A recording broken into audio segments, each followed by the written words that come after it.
El análisis, las cifras y todo lo que usted debe saber de los hechos económicos y de negocios están en Dinero. Suscríbase en dinero.com. Dinero, analizar la realidad económica permite transformarla. Aplican condiciones y restricciones.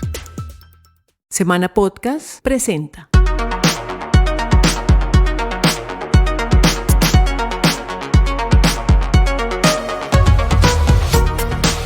Hello there, it's the Colombia Cast time again with me, Brendan Wrongway Corrigan, coming to you from the studio of Semana Magazine in Bogotá. Today's guest is perhaps best known for being co-author of the highly influential Why Nations Fail, The Origins of Power, Prosperity and Poverty, first published in 2012.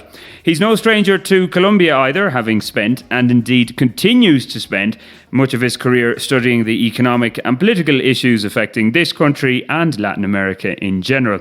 Not only that, but he also has an association with Los Andes University here in Bogotá, where for the last 25 years he has been giving summer classes at that particular institution, teaching the future leaders of this country, we could say. We won't say anything about the elites. We are, of course, referring to the British-born economist and political scientist, Professor James Allen Robinson, who joins us from, I'm guessing, a rather cold Chicago via Skype. Welcome to the Colombia Cast, James. Thank you very much. Yeah, I guess it is probably a little bit cold there in Chicago, a little bit colder than it is here in Bogotá anyway. But we'll try and warm you up. Yes, it's chilly. I guess. Anyway, as you well know, we've been going through some rather tumultuous times here in Colombia these last few weeks with the ongoing mass protests. A little bit less intense as they have been of late, albeit we are in December entering holiday season. But in a recent BBC Mundo interview, you said in this post-peace agreement era, officially in any case, these protests, alongside the continued steady support for the leftist Gustavo Petro and the large, somewhat anti-establishment vote in October's local and mayoral elections, these could all be a sign that, and this is what you said, something interesting is happening. The thing is, you added that you're just not sure what exactly. After about 3 weeks of protests, have you a clearer idea what might be happening here in Colombia? Well, I think what I find, I think there's two things.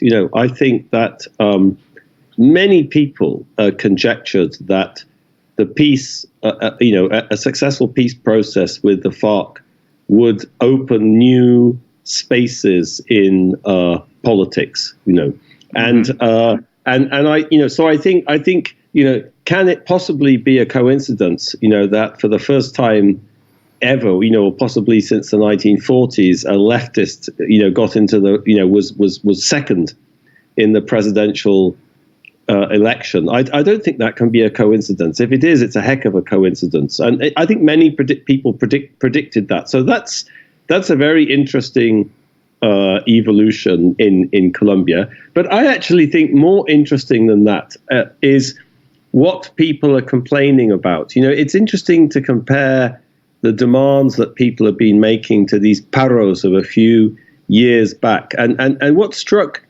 me at the time was how sort of parochial all of these complaints were, these dignidades, the papero or the cafetero or like everybody was really focused on their own problem. The price of sugar was too low, or there were too many eggs being imported from Ecuador, or very parochial issues. But you still see that now, but there's a lot more broader kind of systemic issues, about anti-corruption, about the implementation of the peace agreement. So I see a sort of a change in what people are complaining about. And I think that is very interesting. Yeah, I certainly agree that things can be very local here, and maybe it ties into, and I don't want to go into this too much, but how family is kind of king here, and very much it can be, we have a phrase in Ireland, May Fainers, that everyone kind of keeps to themselves. But yeah, it's true that there's been kind of obviously a bigger catchment, if we can call it that, in these latest protests. And we had Claudia Lopez in a previous episode, and she said during the troubles, during the conflict, that to protest was almost akin to being called a communist. So I guess now, as you said, that's lifted, there's a little bit more freedom to go out and protest. And obviously the youth that seems to be involved in this as well. Like in the office where I work, there's kind of a divide between those over 30 and those under 30. And those under 30 are very much behind this and saying we must, keep our foot on the throat of this and keep on going, foot on the throttle. So I guess, are we moving into this stage where there's been an awakening, do you think, here? Well, I think there's a contradiction in some sense between many of the aspirations which were outlined in the 1991 Constitution, for example, these notions of rights but at the same time, the political system is very personalized, very clientelistic, which is not designed to deliver rights. So it's a kind of contradictory situation, it seems to me, and that's prone to lead to dissatisfaction, to complaining, to protesting, but I think the trick is to find agendas and issues that kind of unite people and draw them out of these very personalized, parochial. I think that's what you see in every country. Historically, you see that in Britain, you see that in the US, where you've seen big transitions in politics towards something much less personalized and something much more about public goods, about national issues, about. So I think that's exciting. So I think it's a facet of this. What I would say, that sounds very Marxist kind of terminology to talk about contradictions, but I do think there's a big contradiction between the aspirations of the Constitution and many people in politics, and what actually happens. So you were talking though about that it's exciting, and if we go back to your book Why Nations Fail, which of course you co-authored with Darren Acemoglu, if I'm pronouncing his surname correctly, but is this a sign then that Colombia could be going away from, in that book, which the theory of course of going from extractive political institutions to inclusive ones, which that political change that's needed, in your opinion, then to go to begin economic change? Is that what we're seeing if we follow that theory? Well, I'm hesitant to become a Colombia optimist, I have to say. Here, yeah. After establishing my credentials, and I would say it's interesting actually. Which when we wrote that book 7 years ago, one of the countries we tried to be optimistic about, or we considered, being optimistic about, was Brazil. You could say that the emergence of the Workers' Party, many interesting developments at a local level, participatory budgeting, a lot of kind of very intense participatory democratic initiatives. Brazil looked like it was on a different trajectory. And I think that turned out not to be true. And the sad fact of the matter is the same thing has just happened in Bolivia. What we thought was happening in Bolivia was a very radical change in the historical trajectory, the kind of empowerment of indigenous people, a much more inclusive society emerging. But, let's see what happens in the near future. But it's clear that project was hijacked. It was hijacked by Garcia Linera, by Evo. This report about the election is absolutely, from the Organization of American States, I think, is really damning at the extent of the fraud. So there's two places in Latin America that one could have been optimistic about. But, that turned out to be misplaced. So which makes me even more hesitant to be optimistic. Well, no, just because you were talking about being optimistic then, I was going to talk about Venezuela a little bit later on, but would you have ever been optimistic about Venezuela when Chavez came to power? I don't think so. That was so militarized. I think it's good to remember how terrible things were when he came to power, in terms of increases in poverty and inequality, terrible economic performance, a very oligarchic system. But again, that project, I think it was always a very personalized, very militarized project, and so I wasn't optimistic about that in the same way that I was somewhat optimistic about the Workers' Party or the rise of the MAS in Bolivia. That seemed much less personalized, much more institutionalized, much broader and kind of, legitimate movement. Yeah, of course, but that seems to be a problem in Latin America as well, where you have these movements that might look positive, but then they get kind of caught up in the character of one leader or whatever and one figure. That's kind of throughout history here that's happened.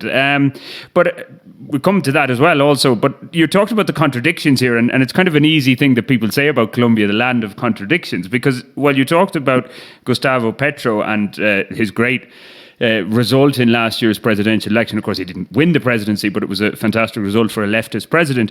But at the same token, you had the extreme winning the presidency in Iván Duque, of course, of the party of Álvaro Uribe. But now we have Claudia López as mayor here in Bogotá, elected in October. So all these contradictions, it kind of seems like you have your theory and of course you have your new book out now as well, which we'll come to in a moment. But you can have the theory, but Colombia just doesn't seem to fit into any box. Well, that's true. I mean, it's true. It depends what you're trying to explain. I think that a lot of our work is focused on, very long run historical dynamics and trying to explain big patterns. So if you think about the Americas, and you're thinking about not 2 months or 2 years, but 200 years, then there's very systemic patterns in terms of economic development, political development, and I think our theory is much better at explaining those long run patterns than it is in explaining much shorter run dynamics. Yeah, okay, for sure. And moving on, I guess, then to the new book, which I haven't had the chance to read yet, so I've just had to be content with a lot of reviews. It hasn't made it here to Colombia. I'm looking forward to the signed copy in a few months, James. But that's The Narrow Corridor, State, Societies and the Fate of Liberty. So I guess you're building on what happened in what you wrote about in Why Nations Fail. And you so you talk about the Leviathans. So do you want to explain a little bit about that? Yes, absolutely. I mean, I think the way to think about the new book is I think that in the first book we did a good job of making, emphasizing the role of economic institutions in generating prosperity or poverty, and in showing the politics that lies behind the choice of economic institutions. But the book, despite a lot of the historical focus, I think is much less good at explaining the divergence you see in the world. Why do we see such enormous variation in the world in terms of political institutions and paths of political development? And I think the new book is very much about that. I don't think, in terms of Latin America, there's that much new. There's one chapter about Latin America later on in the book, chapter 11.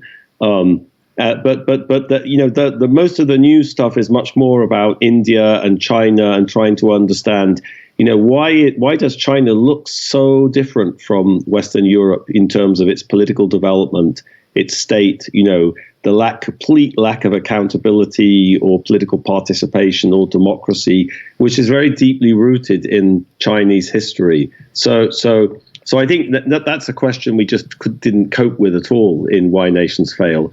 And the new book I don't think we have much new to say about Latin America in the new book, because, one of the strongest parts of Why Nations Fail is in thinking about the Americas and thinking about this divergence between North and South America and how that emerges as a consequence of these very different models of colonial society. And I don't think our view has changed about that too much. Yeah, and you've never really agreed with the whole geographical argument that people say, that it was down to geography and also what the colonizers found when they came in terms of the Spanish here, and predominantly Spanish in South America and the English in North America. But you don't agree with that geographical argument? No. Absolutely not. I mean, we've done a lot of scientific research on this question of whether geography predicts economic development, and I think that the conclusive answer is no.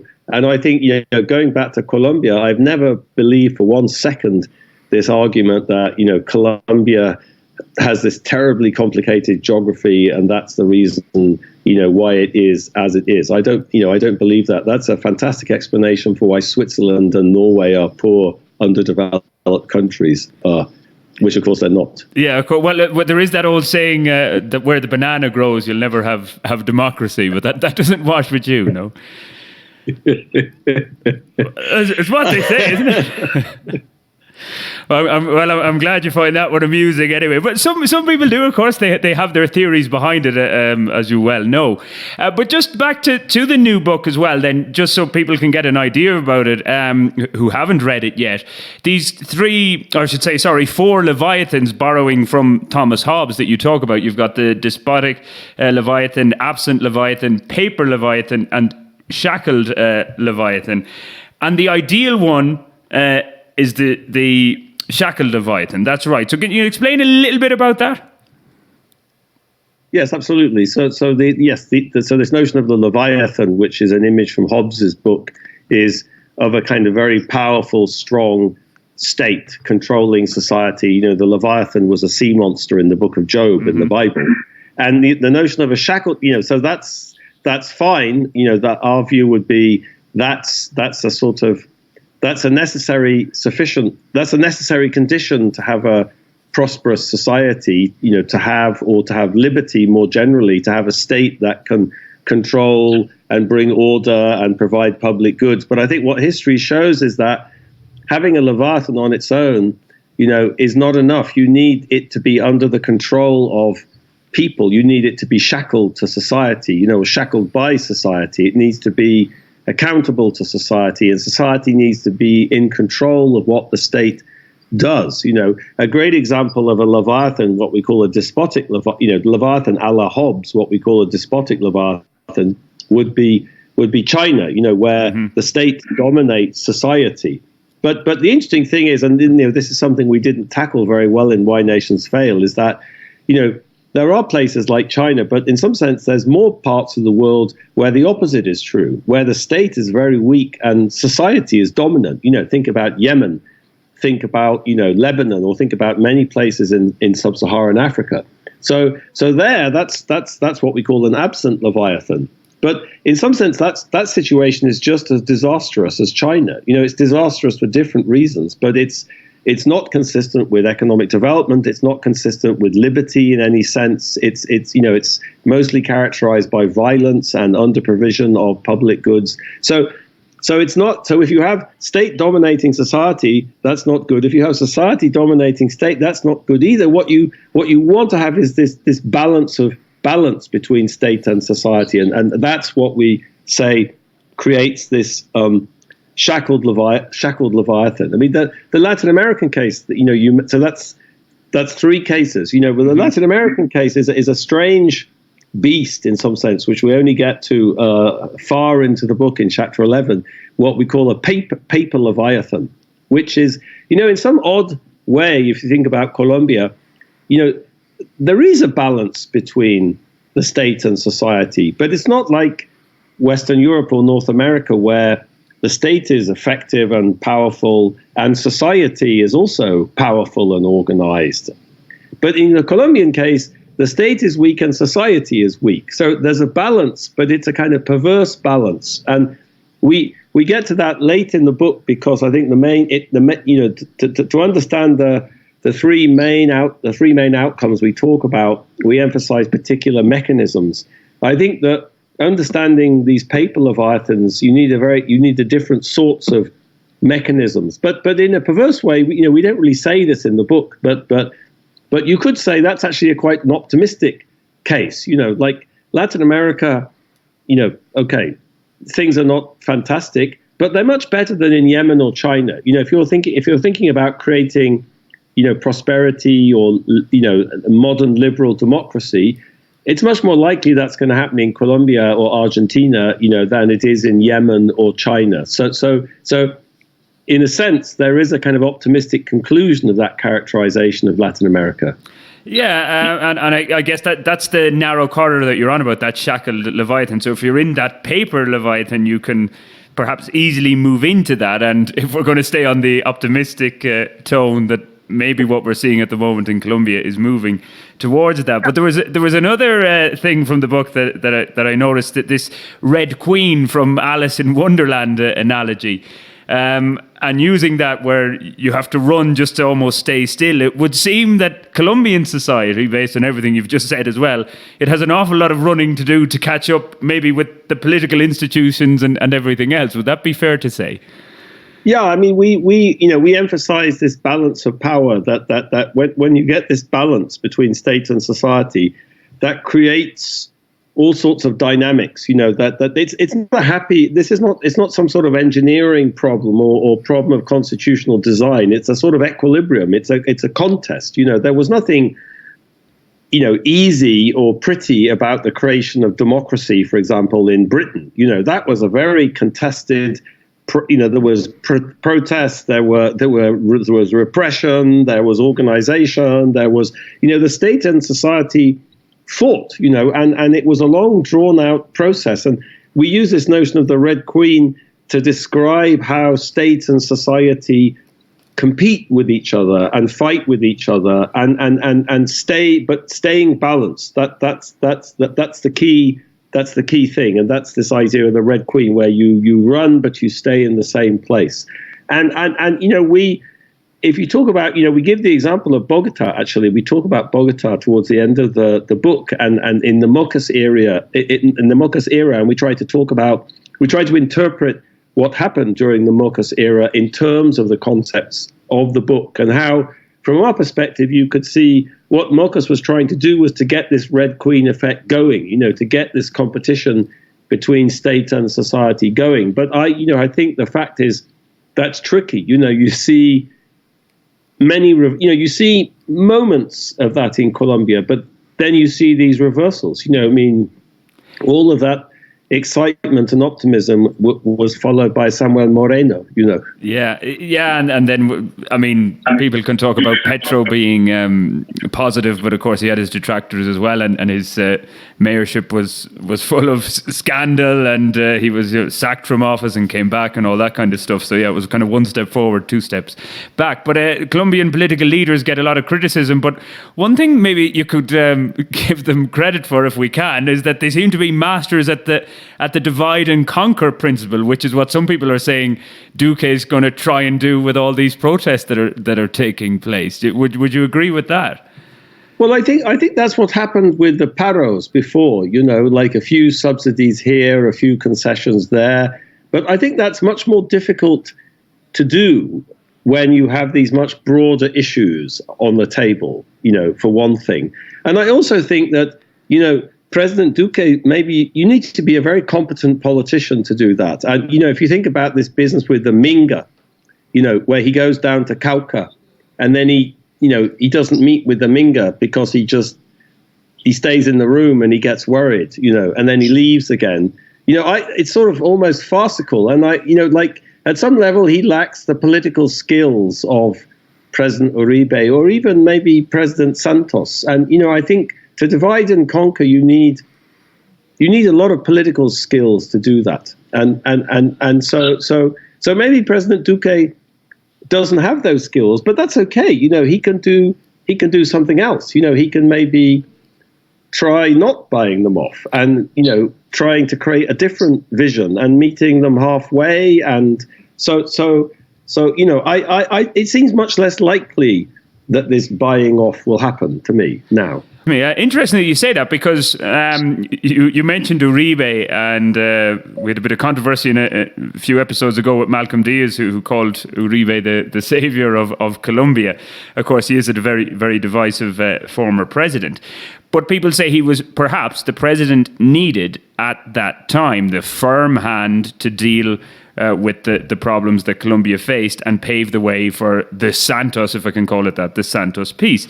So what you say about Duque, maybe he is this softer, younger, inexperienced leader that might actually be the right leader for all these protests that we're seeing, because he's unable to divide and conquer, he might actually stumble upon a solution.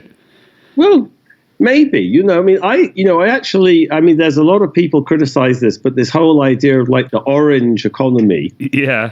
I think, in practice, what does that mean and how does it function is not clear to me. But at some general level, I think that's a very good idea, like thinking out of the box. I mean, Colombia is such an incredibly creative, innovative place. There's just so much unlocked talent, and potential, it seems to me. And so if he has, some lateral thinking type ideas to unlock that, that's a fantastic thing. Instead of, this ludicrous discussion in Havana about the land and who gets the land and how do we restore the land? And, to me, that's a really backward discussion. That Colombia is never going to be Colombia needs to just rethink itself. And so I like that aspect of him. So there's something, he's an intelligent man and he has different ideas, and so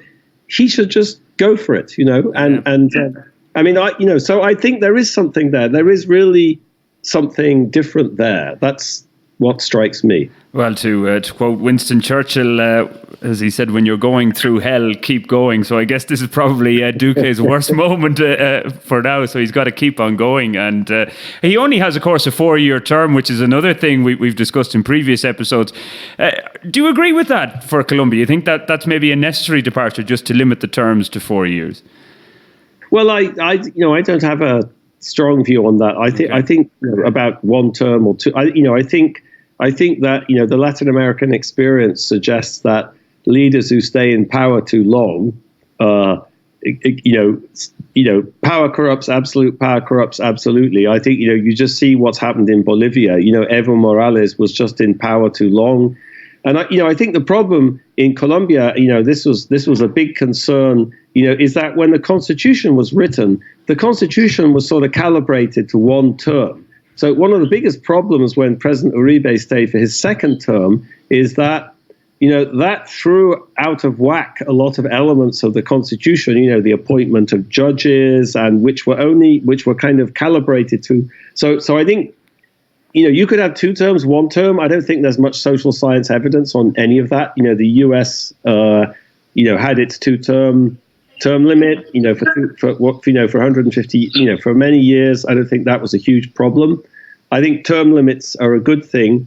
You just have to make all the other institutions compatible with what you're doing. I think that's the key thing. Yeah, it's a fair enough point. We mentioned Claudia Lopez in passing, the new mayor-elect. She'll take up her office in January.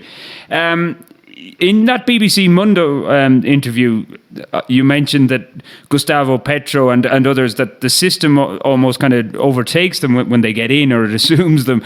So would you be, again, use the word optimistic, that Claudia Lopez can be this breath of fresh air and instigate positive changes? Yeah, I mean, I think all the evidence suggests she's a very principled person. She's very principled. She's very courageous. She did a lot of actually important research on the paramilitaries. She actually opened up lots of people's eyes to what was going on. I do have reservations with this obsession with anti-corruption. To me, corruption is not the problem in Colombia. Corruption is just a facet of the institutions not working properly. And anti-corruption doesn't add up to a vision for the future. What you need is you can't rebuild society with a negative by just criticizing stuff. You have to project a positive issue of where we're going. Anti-corruption on its own is not going to change Colombia. You need and that's my concern with this obsession with corruption.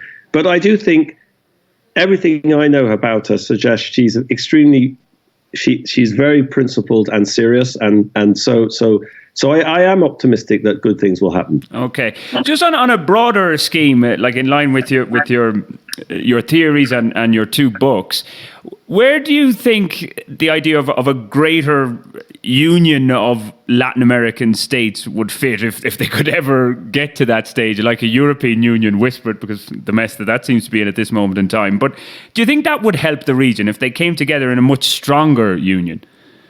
No, that's that's what Bolivar thought, I guess. Yeah, exactly. I don't know. I'm not sure I have a view on that.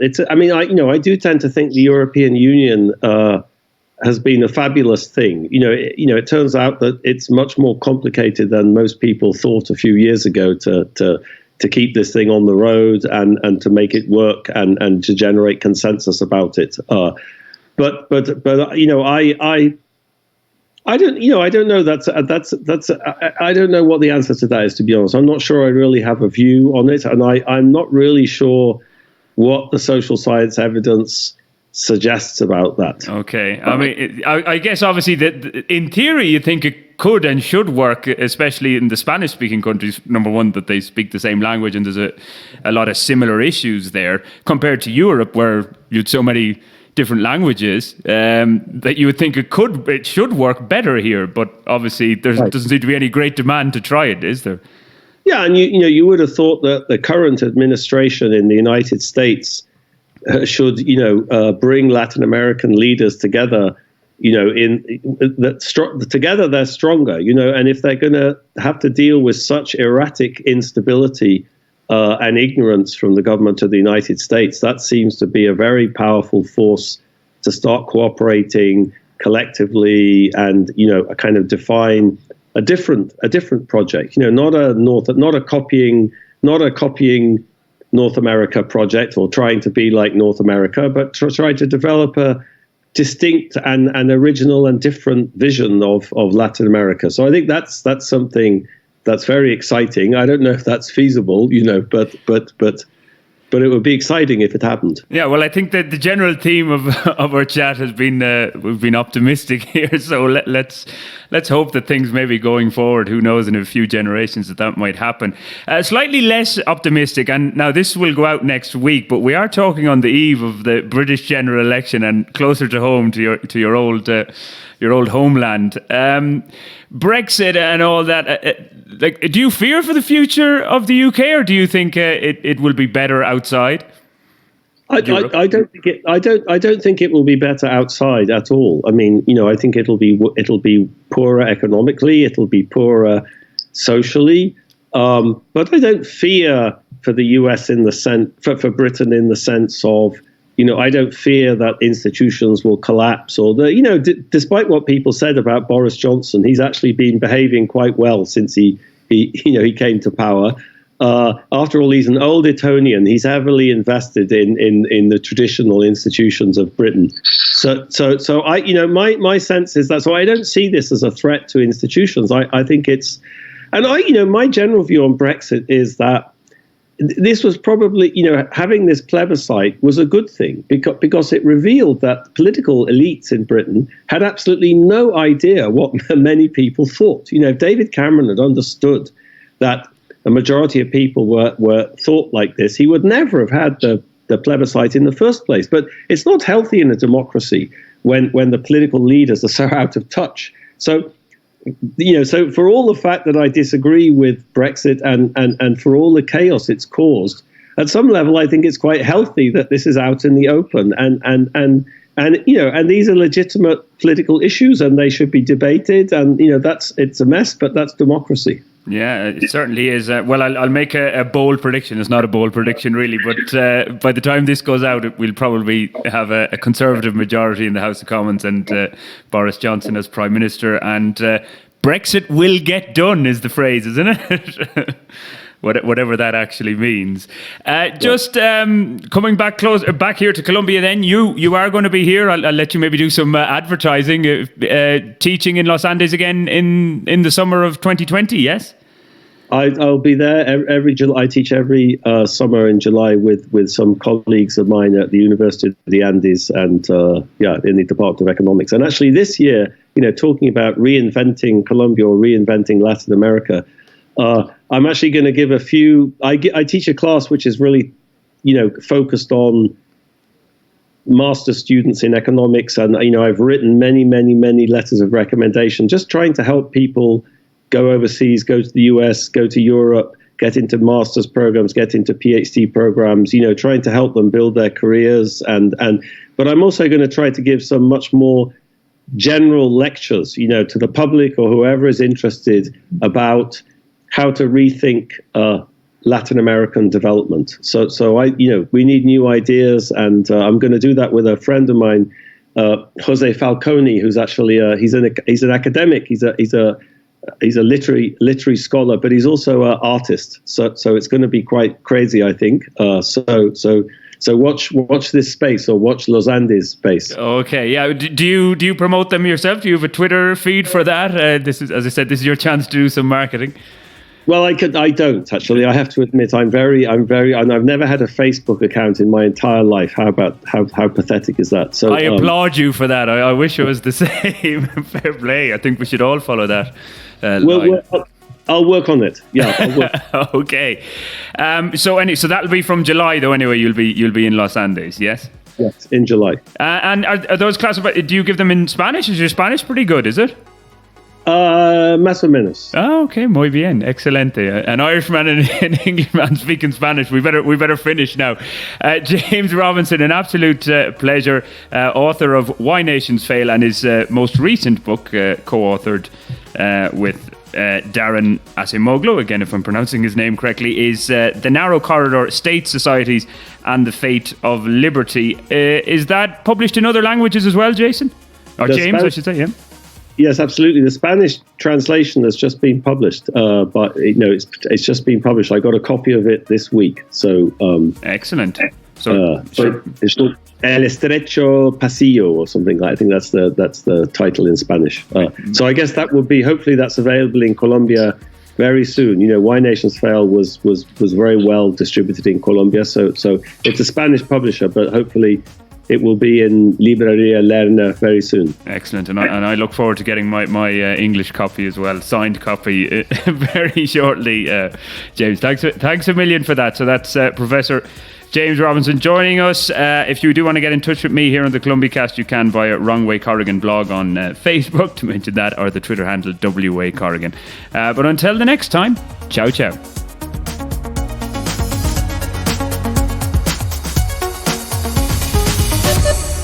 Semana.com. Este año me porté muy bien. Por eso para Navidad quiero un crucero Pullman Tour con toda mi familia por el Caribe. Podemos ir con los abuelos. Y además los niños viajamos gratis. Siempre al mejor precio y con todo incluido. Mi regalo lo puedes encontrar en tu agencia de viajes favorita o en www.pullmantour.travel. Revisa condiciones y restricciones en la página web. El análisis, las cifras y todo lo que usted debe saber de los hechos económicos y de negocios están en Dinero. Suscríbase en dinero.com. Dinero. Analizar la realidad económica permite transformarla. Aplican condiciones y restricciones.